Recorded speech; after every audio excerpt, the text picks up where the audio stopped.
Суд обязал Генпрокуратуру расследовать факт давления главы Нацбанка Украины Валерии Гонтаревой на судей, которые рассматривают дело украинских вкладчиков.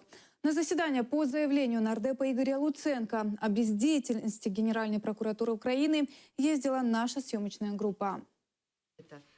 Ирина Рос, одна из пострадавших вкладчиков, рассказывает, 20 лет работала предпринимателем, вложила все сбережения в банк, теперь не может вернуть свои деньги. Я не то чтобы вкладывала, я принесла, положила их под гарантией того, что государство будет наблюдать за этим банком. Это деньги моего предприятия и это деньги мои личные. Это два счета, которых я уже никогда не верну. Начинать жизнь сначала в моем возрасте уже не очень приятно. Дела вкладчиков рассматривает Верховный суд Украины. По словам пострадавших, на суде оказывает давление глава Нацбанка Валерия Гонтарева.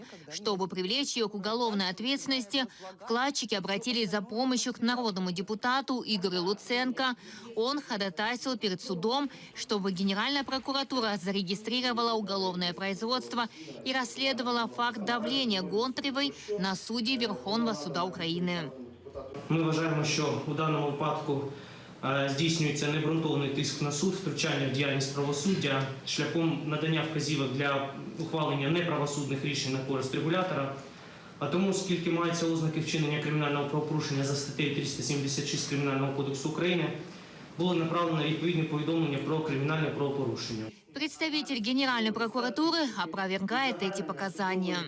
Пані Гонтарева вказувала безпосередньо, надавала вказівку з аналізу цього листа. Жодного в цьому листі немає. В цьому листі є тільки аналіз судових рішень. Тобто жодної вказівки про скасування тих чи інших рішень, як заявляє представник скаржника, в вказаному листі немає.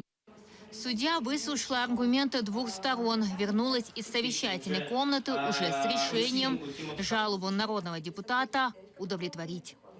Скаргу Луценко Ігоря Вікторовича на бездіяльність посадових осіб Генеральної прокуратури України щодо внесення відомостей до єдиного реєстру досудових розслідувань задовольнити. Ухвала оскарженню не підлягає. Генеральная прокуратура, которую Игорь Луценко обвиняет в бездействии, теперь зарегистрирует уголовное производство и будет расследовать факт давления Валерии Гонтаревой на суд. Эльвина Сидбулаева, Эльдар Тарахташ, Заман, АТР.